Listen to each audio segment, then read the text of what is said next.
This is the Metronomic two-step physical sequencer. At the heart of it is a wind-up metronome that is powered only by an internal spring.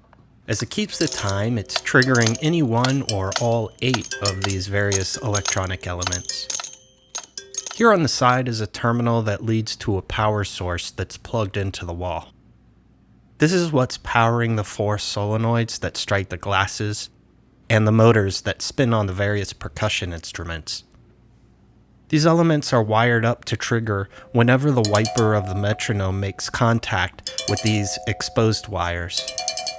Each exposed wire is connected to one solenoid and one motor. If you're not familiar with solenoids, these little guys have a pin inside of an electromagnet that fires whenever power passes through them. So in this case, I have them striking various glasses.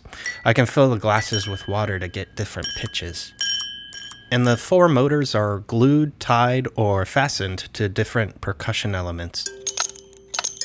When they're activated by electricity, you can see how they spin and strike the different surfaces. I can turn each of these elements on or off with these push-button switches. The electricity flows from the terminal, under the board to be routed to one of the 8 switches, up to the electronic element, then up to the exposed wire.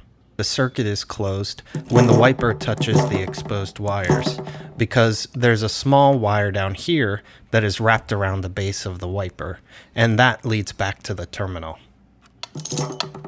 Because of the chaotic design of this thing, it requires fairly constant tweaking and tinkering to make sure that each element is being triggered by the metronome and that each one is actually hitting their instrument. I'll be making 2 videos after this one that will be solely performance-based. After that, I'm not sure what the future holds for this little guy. It's not something that I imagine using very often. Keep an eye out for the upcoming videos where I'll be showing what the great Metronomic two-step physical sequencer can really do.